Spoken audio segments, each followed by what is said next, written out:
Hi, this is Priya. Welcome to fourth state news. అధికారులు ఇప్పటికీ YCP సేవల్లో తరిస్తున్నారు.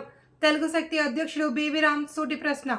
గాజువాక, విశాఖపట్నం జిల్లా, ఆంధ్రప్రదేశ్ రాష్ట్రంలో ప్రభుత్వం మారి 2 నెలలు గడిచినా అధికారులు మాత్రం వైసీపీ సేవలో ప్రసన్నమవుతున్నారు అని తెలుగు శక్తి అధ్యక్షుడు బివి రామ్ అన్నారు. మంగళవారం గాజువాకలోని బెస్ట్ వెస్టర్న్ రామచంద్ర హోటల్లో ఏర్పాటు చేసిన మీడియా సమావేశంలో ఆయన మాట్లాడుతూ, గతంలో పల్లా శ్రీనివాస్కు చెందిన కట్టడాల్ని కూల్చివేసిన అధికారులు కోడిగుడ్ల శాఖ మాజీ మంత్రి గుడివాడ అమర్ విషయంలో మీనమేషాలు లెక్కిస్తున్నారని ఆరోపించారు. పంతులుమేడ సమీపంలో అక్రమ కట్టడాలు కేవలం నోటీస్ ఇచ్చామని మమ అనిపించారని అన్నారు. ఈ కార్యక్రమంలో డాక్టర్ పప్పూరు నికుంజ్, అచ్యుతరామయ్య, మన్యం దిరుడు నిర్మాత మరియు హీరో ఆర్బివి సత్యనారాయణ, బొలినేని వెంకటేశ్వరరావు, అల్లూరి విష్ణువర్ధన్, గుమ్మిడి నరేంద్ర, మణికుమార్ తదితరులు పాల్గొన్నారు. సోషల్ మీడియాలో చిన్న పోస్ట్ పెడితేనే అరెస్టులు చేశారు. నేను నాడే చెప్పాను, ప్రతి ఒక్క యువతి యువకులు, ఒక అల్లూరి సీతారామరాజు, ఓ భగత్ సింగ్, ఓ సుభాష్ చంద్రబోస్, రాణి రుద్రమదేవి, ఝాన్సీ లక్ష్మీబాయి మరియు సైనికులు కాల్పికి నాడే ఇచ్చాను. ఈ యుద్ధం చేస్తుందేదో మన కోసం కాదు, బాగు తరాల కోసం, చంద్రబాబు కోసం కాదు, పవన్ కోసం, మన ఆంధ్రప్రదేశ్ బాగు తరాలు బాగుండాలని, రాష్ట్రం ముందుకెళ్ళే ఉద్దేశంతో నాడు మన సంకల్పంతో యుద్ధం చేశాం. ఏదో ఆశించేప్పుడు చేయలే. నాడు స్వతంత్రం రావాలని, స్వార్థం నశించాలని, కుల మత వర్గ వర్ణ వివిధ ఎవరైతే పోరాడారో నాటి నాయకులు అదే స్ఫూర్తితో ఈ జగన్ని తరివేయాలనే ఉద్దేశంతో పోరాటం చేశాం. భగవంతుడు అనుకూలించారు, ప్రజలు అనుకూలించారు, అంతా ఊహించిన మెజార్టీ.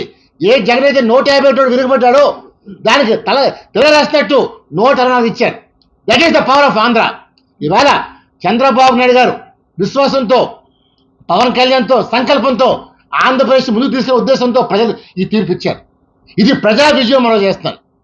మరి ఇలాంటి విజయం వచ్చినప్పుడు ఈ రాష్ట్రాన్ని గాడిలో పెట్టడానికి రకరకాల అప్పులు చేసి రాష్ట్రం దివాళ తీసుకెళ్లారు. అన్నీ ఒకటి సరి చేసుకుంటూ వెళ్తున్నారు. డెఫినెట్గా చంద్రబాబు ఇచ్చిన హామీ ప్రకారం అన్నీ నెరవేరుస్తారు. ఏ హామీ తప్పడం మనం చేస్తున్నాం. ఈరోజు గాజువాక్లో ప్రధాన సమస్య మనం చూసాం. విశ్వేశ్వరనగర్ డీమార్ట్ దగ్గర సర్వీస్ రోడ్ని పూర్తిగా బ్లాక్ చేశారు. మరి నాకు అర్థం కావట్లేదు. గత ప్రభుత్వం చేసిందంటే అర్థం ఉంది, అది ప్రజా దుర్మార్గ ప్రభుత్వం. మరి ఇది ప్రజలు ప్రభుత్వంలో కూడా ఇంకా అధికారులు ఇంకా మొండి వైఖరి ప్రదర్శిస్తున్నారంటే దీని నిదర్శనం ఏంటో అడుగుతున్నాను.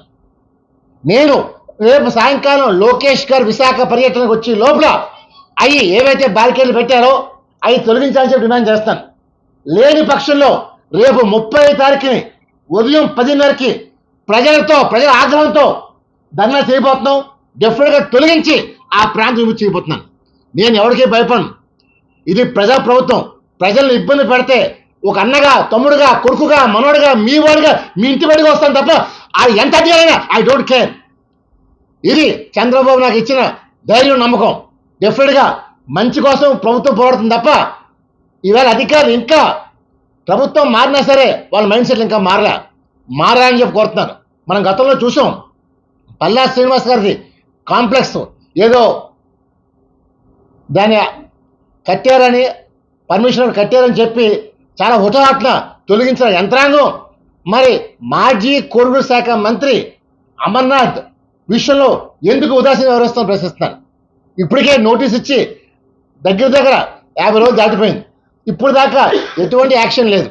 అందువల్ల దీన్ని రేపు లోకేష్ దృష్టి కూడా తీసుకెళ్ళిపోతున్నాం. డెఫినెట్గా చట్టం, న్యాయం అందరికీ సమానంగా ఉండాలి తప్ప ఒకరు ఉండటం వీలు లేదు. ఇలా మనం చూసాం, హైదరాబాద్లో తెలంగాణ చీఫ్ మినిస్టర్ రేవంత్ రెడ్డి గారు నాగార్జున గారి కన్వెన్షన్ సెంటర్నే కూల్చేశారు. అందువల్ల తప్పు చేసేది ఎవరైనా సరే, ఏ పార్టీ అయినా సరే న్యాయం సమానం తెలియాలి. అందువల్ల మేము ఒకటే డిమాండ్ చేస్తాం, అమర్నాథ్ కాంప్లెక్స్ని కోల్చాలని డిమాండ్ చేస్తాం. ఎందుకంటే అలాంటి నైవంచకుడు టీడీపీలో భిక్ష పెట్టారు. నాడు చంద్రబాబు నాయుడు పాలు పోసి పెంచిన అలాంటి పాము కాటాన్ని చూస్తుంది. సో అలాంటి పాముని పూర్తిగా తొక్కారని నా కొడుక్కి బుద్ధి చేయని చెప్పి తెలిసి పిలిపిస్తుంది.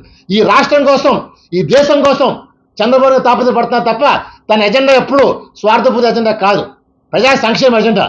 ఈ ఎజెండా ప్రకారం ఒకటే లోకేష్ గారు చెప్పిన రెడ్ బుక్ ప్రకారం ప్రతి ఒక్కరికి తప్పకుండా శిక్ష పడుతుంది. ఈ ప్రభుత్వంలోనే శిక్ష పడుతుంది తప్ప ఏదో చూస్తూ ఉండరు. సో డెఫినెట్గా రెడ్ బుక్ లోకేష్ గారు రేపు విశాఖపట్నంలో నేను ఒకటే కొడతాను, అమ్మ చీమలు కొడతారు. ఆ నాందేదో ఈ విశాఖపట్నంలో ఏవైతే కబ్జాలు చేశారో ఇక్కడి నుంచి నాకు పిలిపిస్తాను. జై హింద్.